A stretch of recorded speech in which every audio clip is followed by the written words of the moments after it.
Hello, everybody. Welcome once again to another installment of A Rebel Without Applause, coming to you, as I always do, from my little nutshell of infinite space, my television studio apartment here in the Wood of the Holly. And today I have, well, a very special guest, and he's returning to visit with me once again. He is one of the people I'm most impressed with. He is at the vanguard of the contemporary Catholic social justice tradition, joining the ranks of important figures like Dorothy Day and Daniel and Philip Berrigan, Thomas Merton, to name a few. He's worked with non-Catholic spiritual and nonviolent advocates like Desmond Tutu, Thich Nhat Hanh, and James Lawson. And admittedly, where I have lived in the safety of research and theory, this gentleman has lived in the danger of practice. He has been living the life, walking the walk, talking the talk. He's been arrested countless times, jailed also. He's been nominated for the Nobel Peace Prize by Desmond Tutu. He was the director of the Fellowship of Reconciliation, and you should know what that is and was. He is a prolific author. I recently reread his book, Living Peace. As always, I am humbled and honored to have with me across our little digital divide from the Beatitude Center on the gorgeous Central Coast. Welcome, the one and only Father John Deere. How are you? Thank you, Bill, for having me. Considering what's been going on lately in our world, I just felt, who can I talk to about this incredible conflagration of violence that's in our faces every day? And you've made a life's work about nonviolence. And I just felt like, who can I talk to about this that has a different perspective than what I'm hearing and seeing and digesting on television? And it's you. How are you feeling about all this? Well, it's horrific, and I'm grieved. And that's, if you're a peacemaker, you're a person of grief, because peacemaking begins with grief, because the world's insane. To me, the whole world is a world of total violence. There are dozens of wars, and there's killings happening everywhere. And the United States has thousands of nuclear weapons. We've got 13,000 nuclear weapons, the whole world does right now, enough to blow itself up many times. We're not fighting catastrophic climate change. Billions of people are in inhuman poverty, and not to mention racism and all kinds of other violence. So if you care about human beings, if you care about the human family, if you care about the God of peace and creation, you have to be grieving. Now, the media loves war. The world loves war. The politicians loves war. It makes a lot of money for the generals and the weapons manufacturers and the media. So I don't watch it too much. I never have. I follow through alternative sources what's going on. And but it's all insane. And I often, Bill, feel like I live in a zombie movie, where everybody's a zombie. We're all possessed by violence. We all give into it. And then some people care about peace.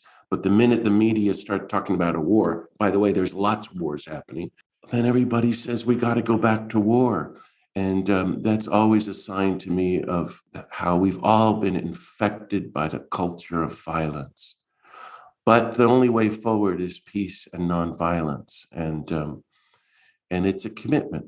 So I grieve, and I stand in solidarity with good people of peace and nonviolence in Ukraine and Russia and all over the world who are being ignored, like we are here in the US by the media and the governments. And we're all together working for a new world of nonviolence. And the message is no to the war in Ukraine, but also no to NATO, and no to nuclear weapons, and no to US militarism around the world and US war making, and no to all forms of war. And let's fund and institutionalize global international nonviolent conflict resolution and disarmament and nonviolent alternatives to war. Now, practically speaking, you just mentioned, you're not really consuming the news or the broader spectrum of news, but you have alternative sources. So for those of us that are looking for alternative sources, for fresh narratives, what might they be and where might we find them? Well, you'll never find them from the mainstream media, because they only listen to the voices of the Pentagon and the war makers. And the media is invested in war making. So you have to seek it out. And that's through global peace movements and groups. But Bill, the alternative news, Democracy Now, last week they had a young man who was the head of the Ukrainian peace movement on talking, saying ordinary people in Ukraine don't want war, as do many ordinary people in Russia do not want war. But if you want, and so groups that are involved, particularly in the Ukraine, would be World Beyond War, Nonviolence International, and the Great Women's Peace Group in the US has a lot of good stuff on their website. That's codepink.org. Mm-hmm. I encourage people to go there and read, or all those websites, and read what people are saying. But even so, remember, Bill, I come at this as a person of faith. So for me, it's a done deal because I see Jesus as the epitome of nonviolence. And if you want to be a Christian, a follower of Jesus, you have to practice nonviolence, period. And I blame the churches for a lot of this. And because one way to see this war, my grief over it, is Christians killing Christians. It's just total insanity, where Jesus has the spectacular vision of total nonviolence. So you have to dig, and that means reaching out to peace groups and find out alternative sources. But I listed a few for you there. Yeah, those are helpful.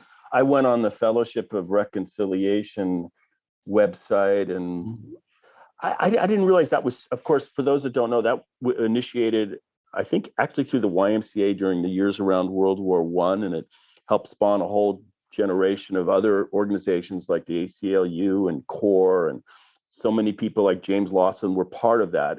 You were head of it. The oldest and largest and most important peace movement group, not only in the last century, but maybe in history. And it's sort of dead in the United States now. They may have one part-time staff member. I was the executive director in the 90s, and I had 60 staff members and millions of dollars in the bank. But they started right as World War I began, and they started a lot of other groups. Gandhi was a very active member. Martin Luther King was a very active member. He was on the board. Everybody you can think of who had anything to do with peace in the United States has a connection to FOR. And it's just amazing. So, for example, Gandhi was going to host, it's an international movement, the International FOR. Gandhi was going to host the World Council of the International FOR in November 1948 in India. He was killed in January. And that's amazing. A lot of Americans who were the leaders were going to go and be with Gandhi. Martin Luther King, throughout the Montgomery bus boycott, slept with a gun under his pillow. He was preaching nonviolence, but it means really you can't have guns. And then the FOR went down there, and Glenn Smiley, who became my friend, said, "Hey, Martin, nonviolence means you can't have a gun. Yeah, they're going to kill you, but we follow Jesus. What do you think you're doing here?" And he finally got it. Anyway, it's an amazing organization, and the history of it is really powerful. And I wish we had a much bigger, stronger grassroots movement of peace and nonviolence in the US and the world. And that's what everybody has to get involved in. That's my main message. And you're not hearing me say, pray for peace in the Ukraine. Well, I'm presuming that, but that's actually not what Jesus says. If you read the fine print in the Sermon on the Mount, which I've written several books on, which Gandhi says is the greatest teachings on nonviolence in the history of the world, in Matthew 5, 6, and 7, which he read from every morning and every evening for the last 45 years of his life, Jesus hardly talks about prayer at all. He says, "You have heard it said, an eye for an eye and a tooth for a tooth. But I say to you," and this is the best translation in the Greek, "offer no violent resistance to one who does evil." That's the commandment there. And then he's training his disciples. So when someone strikes you on the right cheek, turn the other cheek, and so forth and so on. "You have heard it said, love your countrymen and hate your enemies. But I say to you, love your enemies." And then it's the only time he mentions prayer. "And then pray for your persecutors," which are the people of your country who are going to hate you because you're siding with the enemy. "And then you will be like God, who lets the sun rise on the good and the bad, and the rain to fall on the just and the unjust. Blessed are the peacemakers, they will be called the sons and daughters of God." So you do this because God is a God of peace and nonviolence and universal love. We have to figure out creative, nonviolent alternatives to every form of violence, interpersonal violence, the threat of personal assault, to global violence. But there's an infinite methodology of ways to respond to conflict. That's because it's the way of God. And when nonviolence is tried, it works.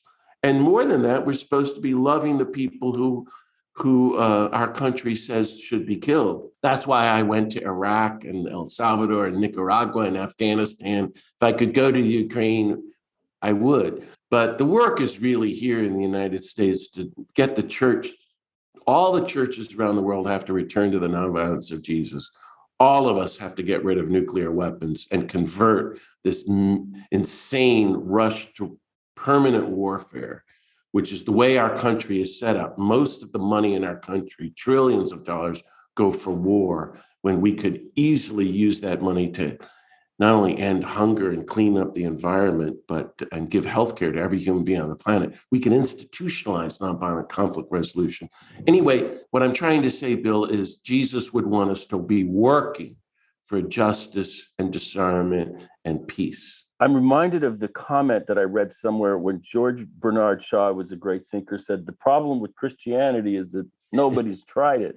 And I just thought, I don't know if that's true, but it struck me as hilarious. Well, Gandhi did it, and he wasn't even Christian. Martin Luther King is asked, in the 1960s, who's the greatest Christian in modern history? And he answered, Mahatma Gandhi. Can you imagine how much hate mail he got from his own Baptist tradition? Yes. That King is saying a non-Christian, non-white, non-American is the greatest Christian. They're both so beautiful. I like what Gandhi said. Jesus is the greatest practitioner and teacher of nonviolence in history. And the only people on the whole planet who don't know that Jesus is nonviolent are Christians. Yeah, it's just the ironies. And I'm just a nice Jewish boy. And, what can I say? Well, and Daniel Berrigan, Bill, would say, my friend and teacher, I've been thinking about him all week, because so many people I know are saying, well, we need to support Zelensky and send in the troops and maybe bomb a few people. Violence in response to violence always leads to further violence. War doesn't work. But Dan said, everybody's for peace.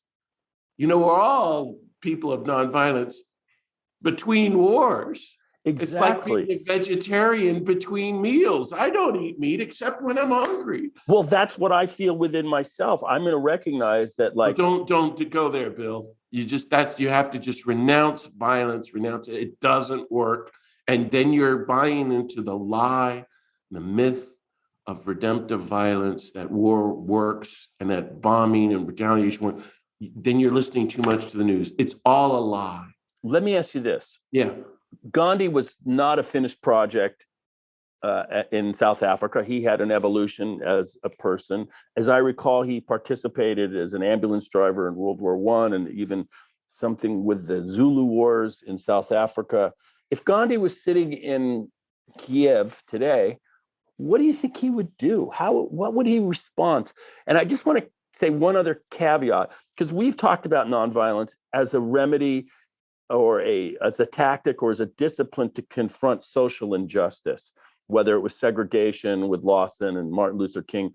But we haven't really discussed it in the face of aggressive military brutal aggression. And that's what I feel like we're witnessing now. So it's a two-part question, is what would Gandhi do? There's a couple probably stages of his life that might offer different answers. And then the nonviolent response in the face of military aggression. Right. Thank you. Well, I really studied Gandhi, and I edited a collection of his writings, and I read the 100 volumes of his collected works. And I've read about 30 biographies of him. I'm friends with his family, and went to India for a month with Arun Gandhi, his grandson. So I've really studied Gandhi. Gandhi was on an incredible journey of peace and nonviolence. He did so much for the world, and he learned it basically from Tolstoy. Right. Spent the last 25 years of his life teaching that sentence I gave you. He spent 25 years on one sentence. You have heard it said, an eye for an eye and a tooth for a tooth, but I say to you, offer no violent resistance to one who does evil. And Gandhi started to work on that. And he reclaimed the word nonviolence, invented the word satyagraha. Well, we know Gandhi is, Bill, you're not going to think so, but Gandhi is living in occupied India. Okay, the British Empire is there, and everybody goes, yeah, but they weren't like the Russians or the Nazis. Go ask Gandhi that. That's not what he said. People were being killed. People were being starved to death. They didn't need to nuke India because they had the total control on keeping people starving. And so Gandhi said, it's actually worse than being bombed and killed. I'm just telling you what he said. Now, in his letters, he called in 1940s, is very tough. He wrote to the members of the FOR in Germany and Jewish leaders in Germany and said, I'm just going to tell you, Bill, what he said. You're not practicing nonviolence. That's passivity. That's not militant nonviolence. So Gandhi was essentially in places like Kiev. Remember, he was in Calcutta, after the independence.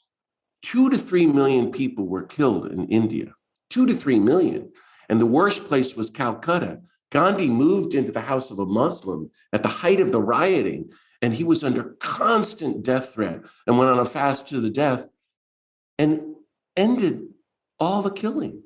And then there was the current present day Bangladesh was in total rioting and killing, and they were using swords, by the way, is how they killed each other. Gandhi walked 10 miles a day through, it's called Noakhali. No one knew who he was then. There was no telephone or newspaper. And he ended all the killing. So Gandhi said in his letters to the Jewish people of Germany under Nazi attack and elsewhere, you have to non-violently, non-cooperate with war. You don't fight back with violence. That looks to us like surrender, but he's talking about marching up and winning them over. Some people will be killed, but not millions, he said. Now, we know, Bill, where nonviolent resistance was tried against the Nazis, it worked. Denmark, Bulgaria, Norway. I hope you've done your homework and read about those, because that's amazing. And by the way, the FOR groups in Germany and in France did amazing nonviolent resistance.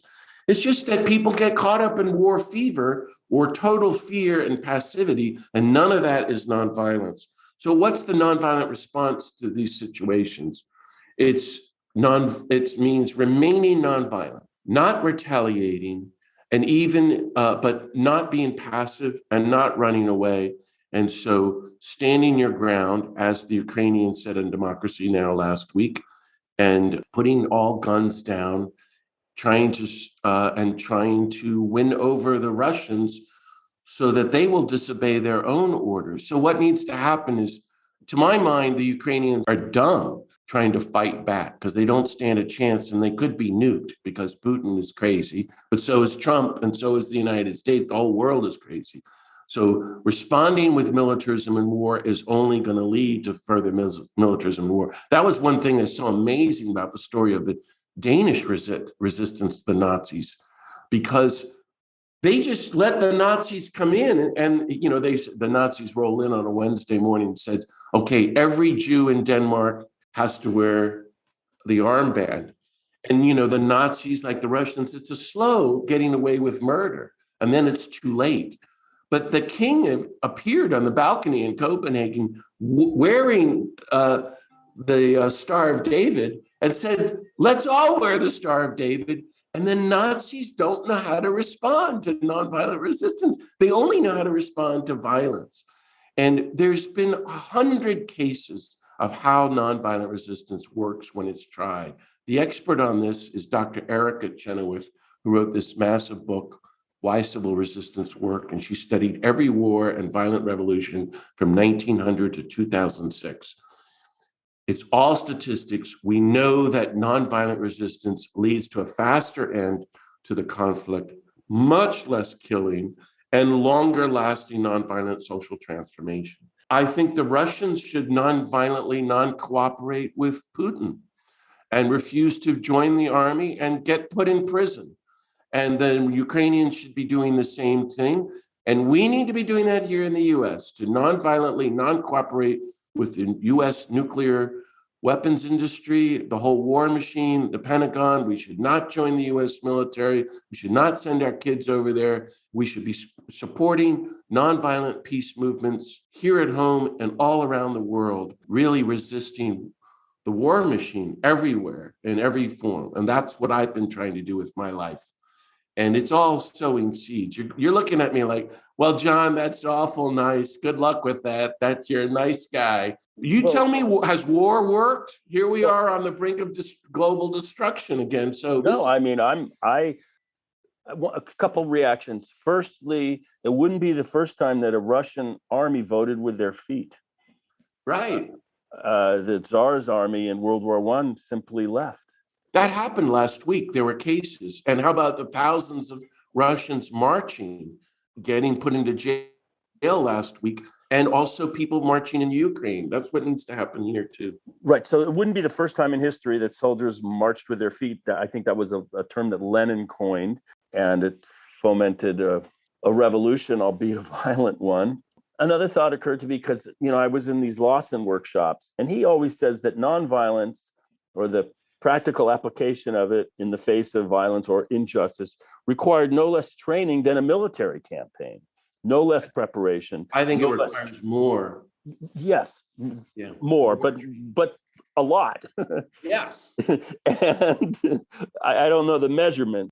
I just feel like when these events happen, the societies, they're just caught flat-footed in terms of their preparation for a nonviolent response. And I just wanted your reaction to that. Yeah, well, of course, we've been training for violence and war. And we've spent all our money and trillions of dollars. And Gandhi's dream, and now it's been tried in a couple places in the world, is you don't build weapons and train for war. You create and train for nonviolent civilian-based defense systems and massive funding for nonviolent alternatives to war. And you go, that means dialogue, international peace teams that would go over there and negotiate. You're not going to make money off of that. And it's nowhere near as fun to watch the killing. Wars for the media, literally, it's sexy, they say. It draws everybody's attention. People like fear. It's all baloney and demonic, to put it even. And there's money being made. No, we need to be funding, if we were sane, a whole different way of creating the world. Now, some places have tried it. So, for example, Lithuania and Estonia had nonviolent revolutions, and we're trying to set up nonviolent civilian-based defense systems where they don't have armies. But everybody in Estonia is trained in nonviolent conflict resolution. So what we're talking about, in every grade from kindergarten to 12th grade and through college, every human being on the planet, every year in school, you're trained how to respond to conflict nonviolently, personally, interpersonally, and how it can work globally. That's where we should be headed if we were sane. And therefore, you never have a gun because someone could be a kid having a bad day, kills himself or kills somebody. And you never have nukes because some insane person like Putin or Trump or Obama or Biden, shall I continue, or Truman can use them. And I think Truman was a Democrat. I'm not sure about that. Oh, yeah, very much so. Democrat who vaporized human beings. So they're all insane because when the moment comes, they all get hepped up with killing. So I can imagine your listeners going, once again, well, that's lovely, but John is an idealist. And that's a utopian vision. Baloney. This is not idealism. And this is not a utopia that we're looking at. We're talking, this is the only practical, realistic solution left. Nonviolent resistance. Again, we are headed to global nuclear war. And with catastrophic climate change now and such massive systemic injustice, wars upon wars that you can't even imagine, which is also going to lead to nuclear war. This is not working. That's why Martin Luther King said the night before he was killed, The choice is not violence or nonviolence. It's nonviolence or non-existence. It's nonviolence or non-existence. He was teaching, just Jim Lawson didn't talk with you much about it, international global nonviolent conflict resolution. Everything he said is coming true because we continue to reject the nonviolent alternative. Let me ask you a question. My audience, they're looking for practical kind of things that they can apply into the moment in their own life. And I'm going to start with this question. Where does violence end and nonviolence begin? So, for example, if you go pick up a rifle and you're a Ukrainian citizen and fire it at the Russians, you're engaging in violence. But if you stand in front of a tank as a roadblock or refuse to feed them or refuse to like, I'm just saying, where are these boundaries realistic? Are economic sanctions violence? So like, I'm a little confused about where does nonviolence end and violence begin? It's a great question. Moment. Thank you. And that's what we all have to keep figuring out. What if Gandhi is right and that everything he said about Jesus was right and Martin Luther King is right and these great teachers like Erica Chenoweth and Jim Lawson, and there's good people around the world pursuing this, like Costa Rica doesn't have a military, they're right. Trying to be, there are other places. Well, if I came at you with a knife and cut open your chest, is that violence? Well, if you really need your arteries worked on, you might really be happy to have the doctor come at your heart with a knife. Okay. So I'm just saying that it's a little murky and complicated. So here's how I define it. And you're going to go, oh, John, that's lovely and totally theoretical. I don't know. I think nonviolence means remembering who we are. To be a human being is to be a person of universal love, universal compassion, universal peace, ultimately a beloved son or a beloved daughter of the God of peace. That's the hallmark of every major religion and the indigenous religions. Violence is forgetting who we are. And we're refusing to remember that I am infinitely loved by the creator of God of peace. So the minute you don't know who you are, and hello, that's pretty much the whole world. You don't know who you are. I don't know who I am. I certainly don't therefore know that you over there are my brother, my sister. And then you start dehumanizing them. And then you start labeling them as them. And then any difference, whether it's gender, race, religion, nationality, okay, they're less than me. And then you call them enemy, and then they're expendable, and then you can kill them. Baloney. That's why I'm saying nonviolence ultimately is a spiritual way of life, as well as a political methodology of social transformation. But it's a spiritual way of life that sees every human being on the planet as your very sister and brother. And once you remember that and you live in that reality as the spiritual truth of reality, that we're all one and all equal. This is what Thich Nhat Hanh taught my friend, Tutu, the Berrigans, and then people like Dorothy Day, Gandhi, and Dr. King. As you go deeper into that, it goes deeper. You realize we're one with the creatures. We're one with Mother Earth. You can never hurt anybody, much less kill somebody, or sit back and be silent while wars are going on and they're planning the nuclear destruction of the Earth and destroying the planet with catastrophic climate change, or treating people, white people, through racism, and on and on and on. So nonviolence is not passive. It's active love that pursues the truth of our common unity. It's constantly reconciling everybody. It's constantly resisting all the forces of violence. It's like AA, Bill, because the world is addicted to violence, and nonviolence, to use your word, is the boundary. If you want to be a sober person, as an alcoholic, you can't drink. Well, if we're all addicted to violence, we can't use violence. We have to renounce it. And that's what religious communities should be, Violence Anonymous, where you go, hi, I'm John, I'm addicted to violence. We turn to a higher power and we don't be violent anymore. Nonviolence is the boundary line. It says, no matter what anybody says, there is no cause, however noble, for which you or I will ever again support the taking of a single human life. We do not kill. We pursue universal love, universal compassion, universal peace. And it's not passive, it's active. Gandhi called it militant nonviolence. King spoke of aggressive nonviolence. That's why Gandhi and the salt marchers walked to the beach and picked up the salt. They expected to be killed. Well, the next week, a lot of them were as they marched to the salt mines. You remember in the Gandhi movie. So it's a good question. How do we define it? So nonviolence, it's a tactic and a strategy. It's a global political methodology that works on every level. And it's also a spiritual path. And it's so rich and infinite because it's the way of God. Now, notice I'm using this word over and over again because I don't think the word love works anymore. But I'm really talking about love because everybody goes, oh, I love my car. And it's baloney. Nobody uses the word nonviolence, and the word peace doesn't work.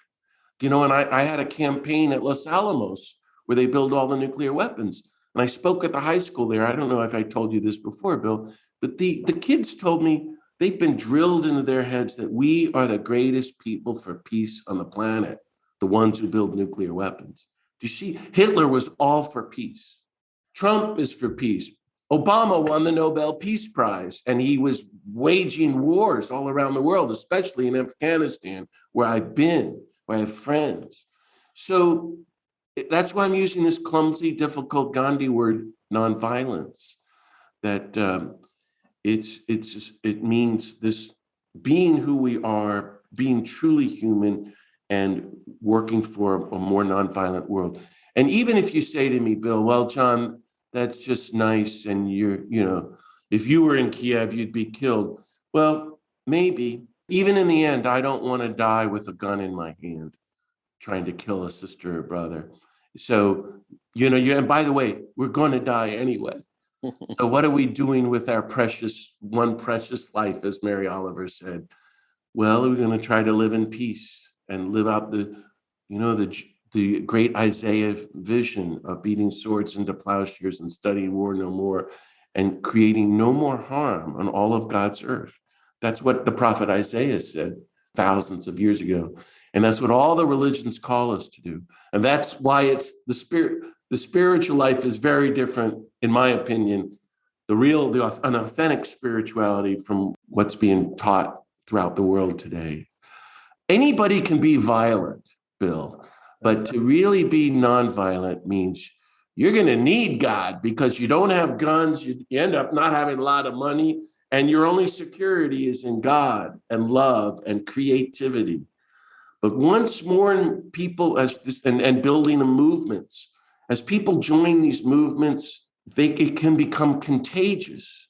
And then there are these massive victories, the end of apartheid without warfare, the fall of the Berlin Wall without war, and all these other Eastern European... Gdansk, the people power movement in the Philippines, Liberia, the work of Lima Gaboe, who won the Nobel Peace Prize, one of the greatest under that horrible dictator, Charles, I forget his last name. But anyway, this works when it's tried. And what we're doing in the United States has nothing to do with active, creative nonviolence.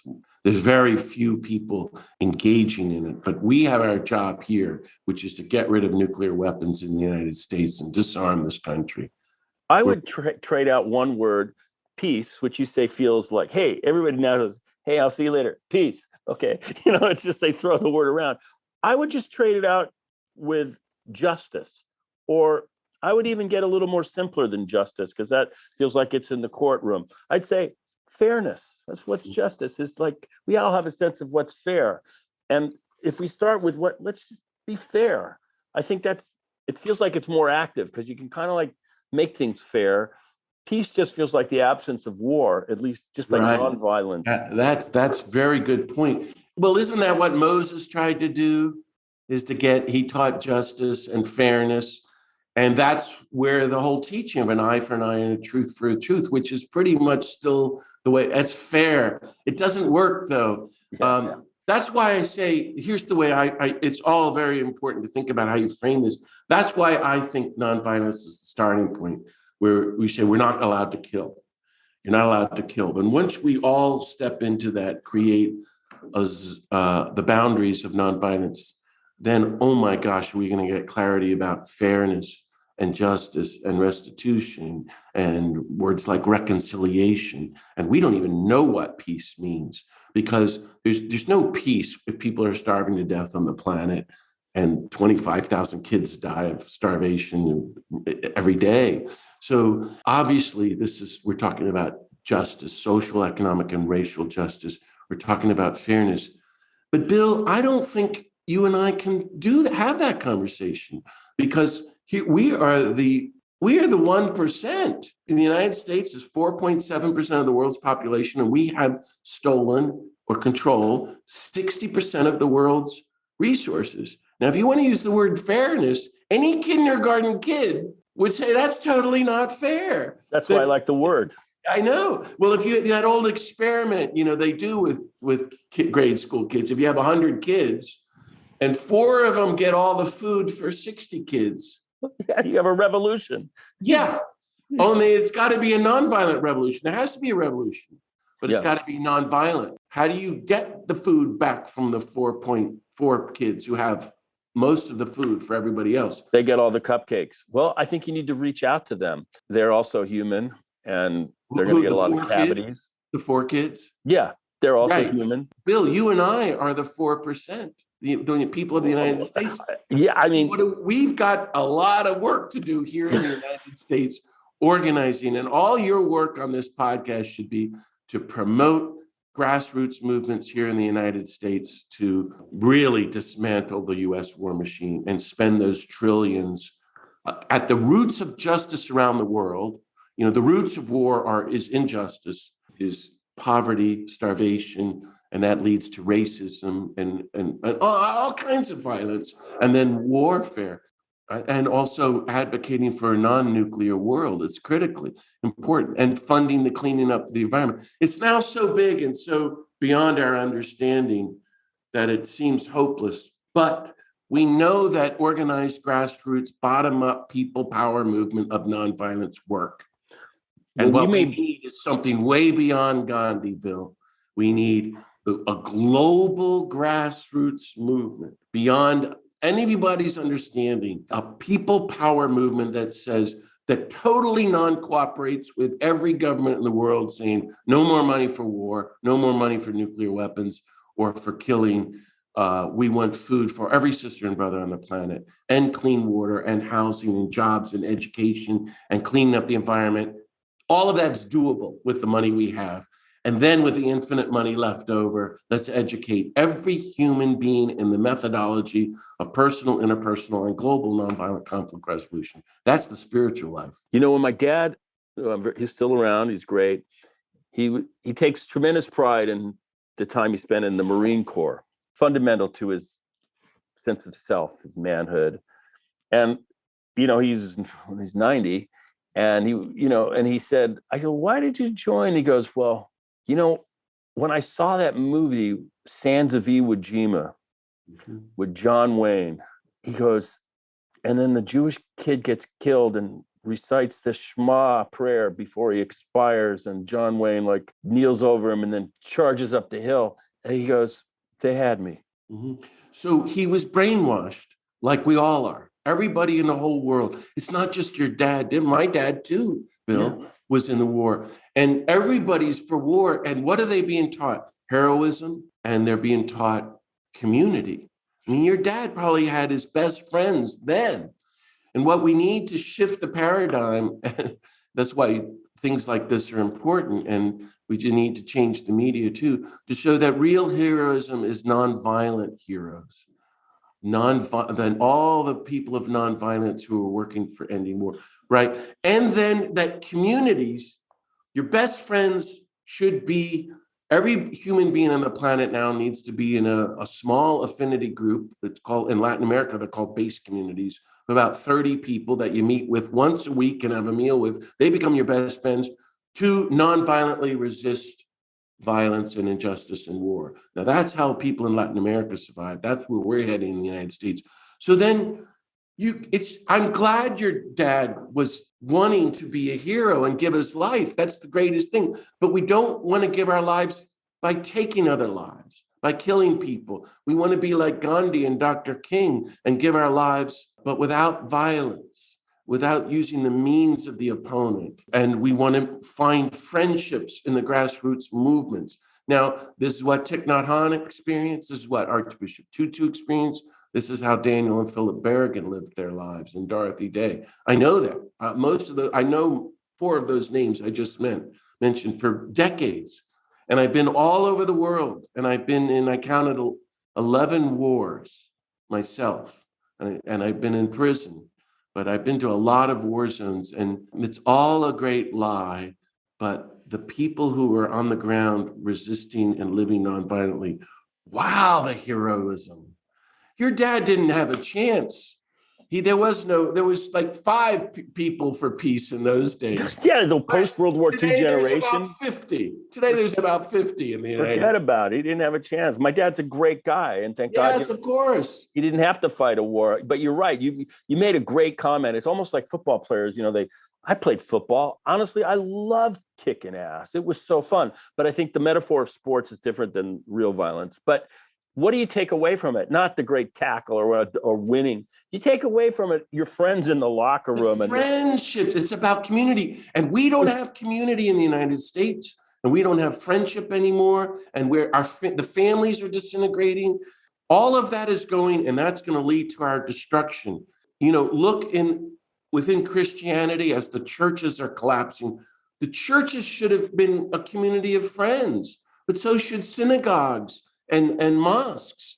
They should be communities of nonviolence and friendships. At their best, they are, but they should also all be nonviolently resisting and teaching and training nonviolence, which they're not, training us to go out and be heroes for peace and justice in the world, like Gandhi or Dr. King or Rabbi Heschel or Mother Teresa or Dorothy Day. There are heroes.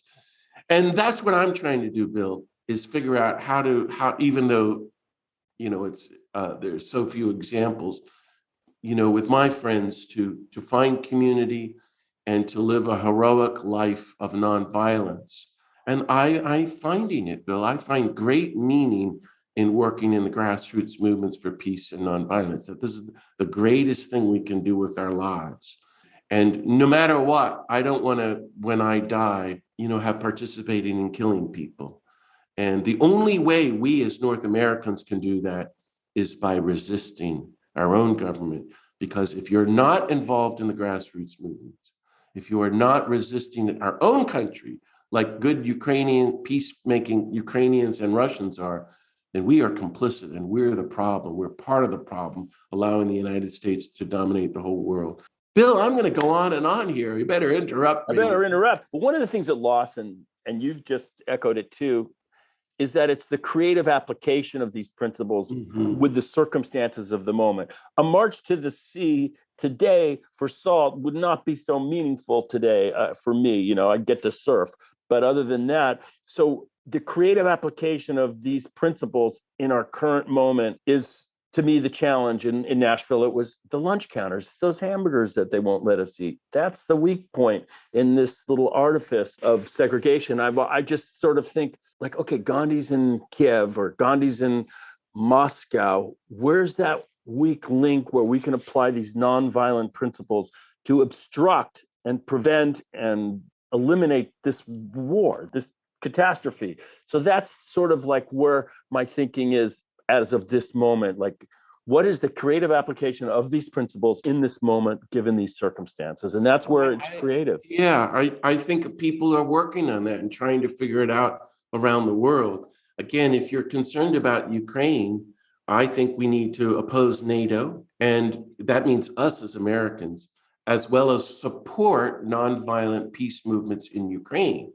And Bill, if you're serious, you ought to look it up and send them some money, or groups that are in solidarity. I did a benefit on my clarinet this week on Facebook. I raised $500 and went to Hope for Ukraine. So I am proud. Good. Okay. Well, but was that a nonviolent group? From the best research I could do, it seemed like it was. Yeah. See, if they're not saying it, I don't know. I'm just saying. So, maybe there's some help there to identify those groups.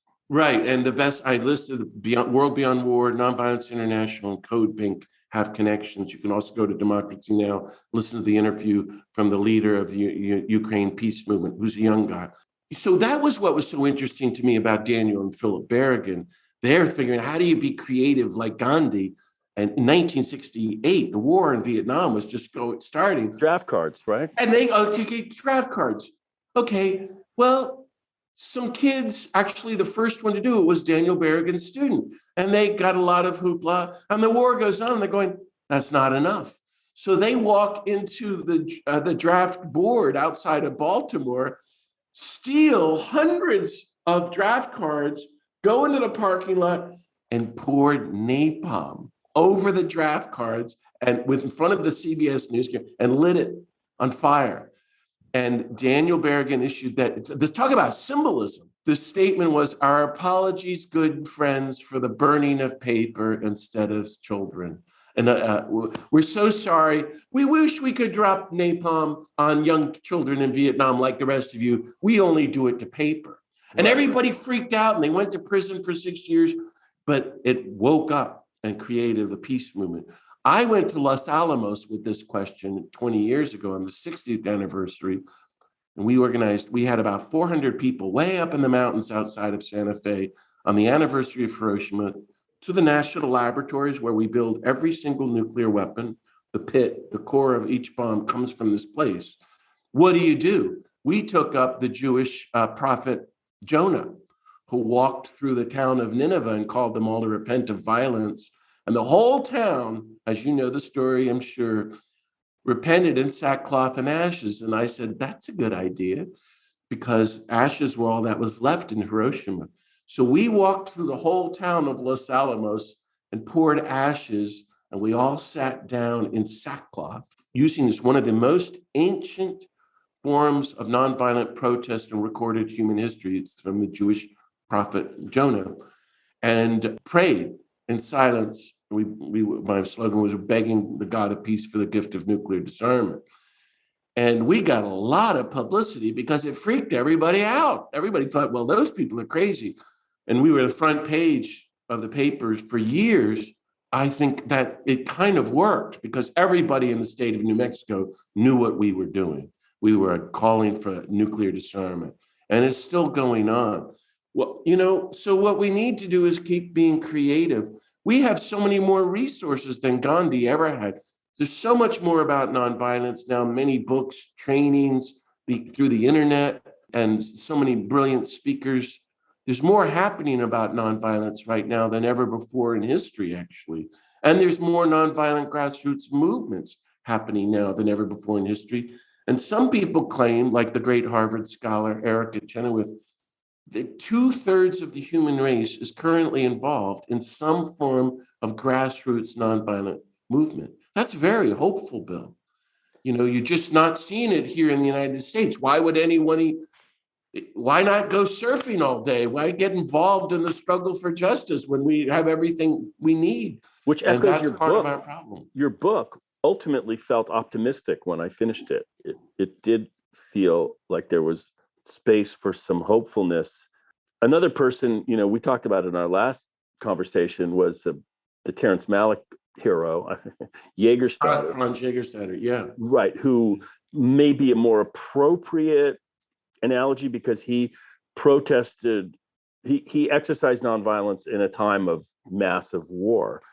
Cost him his life. He was one of 5 people who refused to join the Nazis in all of Austria. And so they took him off and beheaded him. But he said, I'm just not going to kill. I'm not going to do it. And by the way, that's a movie that got completely ignored as far as I know. It's not just ignored. It was systematically ignored, is what I'm telling you, I think. Yeah. I mean, I don't know the politics of the movie, and I live in that world, but it was a great, maybe his best movie in many ways, I thought.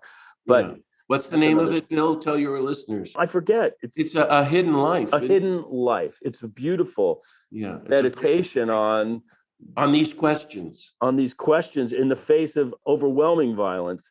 And I think when you look what's going on in Russia with all these protesters, they're filling the jails just like, Gandhi. And we're kind of seeing this stuff in action. Who knows where it'll go?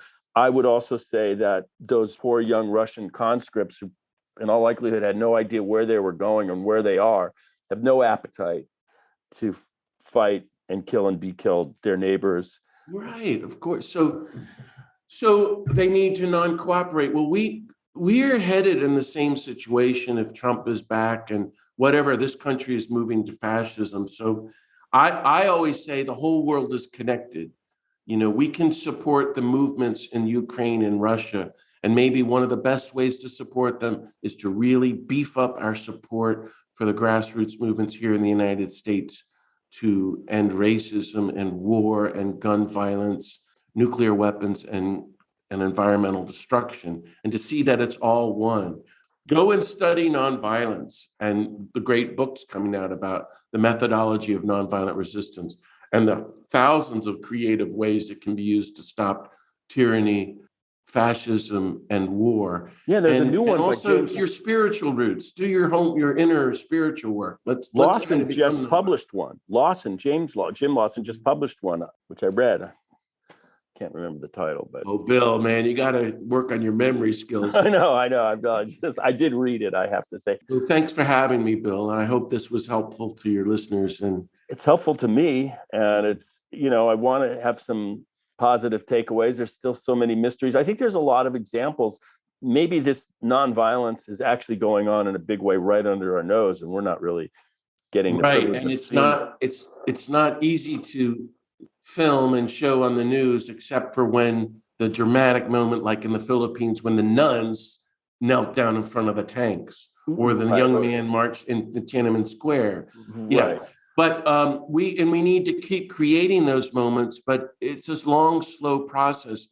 But, hope for me is the long, slow process. It's not giving up. My friend, maybe I said this the last time, was Howard Zinn, the great historian who wrote a people's history of the United States. Giant. He told me about 6 months before he died, I was living in Santa Fe and he came to visit. We had lunch and he goes, I've spent my whole life studying the movements. The abolitionists think they're going to abolish slavery. Total insanity. Women think they have the right to vote from us men. Are you crazy? Civil rights workers, anti-Vietnam War, and then all the other. And he goes, I realized that all of them, from the beginning, middle to the very end, were totally hopeless. There was no hope that they were going to see it. And then he said, it took me a long time to figure out what happened, that there was a change. And he said, it's because ordinary people kept at the cause, even though they knew they were not going to live to see the change they wanted. So ordinary people kept working for the abolition of slavery. The Quakers in England, even there's only 25 of them, and they're not going to change the world. In fact, they did. Frederick Douglass, all those people kept at it, the suffragettes, the civil rights movement, the anti-Vietnam War movement. And then suddenly it becomes contagious. Now, what we're working for now is something completely new: the end of gun violence, the end of racism, the abolition of war itself, and nuclear weapons, and the destruction of the earth. I am convinced we can do this if we keep at it, doing our little bit every day for the rest of our lives, whether or not we live to see the change we want. We give our lives for a real, nonviolent, pro-democratic, anti-fascist, social, economic, racial justice movement that protects Mother Earth and sows the seeds for a new nonviolent world. We can do this, and this is what all the religions call us to. And I'm just saying, let's get with the program and put all our eggs there. And Martin Luther King defined hope as the final refusal to give up, which has another great definition. I'm not going to despair and give in and give up. No matter what, I'm going to keep at the vision of peace, justice, and nonviolence till the day I die. Yeah. One last final irony, I'm going to let you go, is one of the great articulators of this whole movement, the man who was a big inspirer to Gandhi, is, of course, the great Russian novelist, Tolstoy. Yeah. The kingdom of God is within you. Yeah. And maybe his voice can flower out of the Russian steppe and have an impact. I don't know. Let's hope. Well, thank you for having me on. And I, like you, want to just encourage everybody to not listen to the voices of war, but to listen to these great voices of peace from Tolstoy and Gandhi to Dorothy Day and Dr. King, and this young Ukrainian on Democracy Now! Last week, and other peace movement voices around the country and the world, and really throw our eggs in with them, our chips in with them, and do our part, for a new world of peace. Wow, thanks so much, Father John Deere. I so appreciate you being here. I haven't met you yet. We've had a few of these, but I feel like you are, a friend of mine. I got to get up to the Central Coast and All right. do a hang. Folks, thank you so much for hanging with me on A Rebel Without Applause with the great and inspiring Father John Deere. Till next time, namaste, shalom, and aloha. By that I mean, Nama Shaloha. See ya.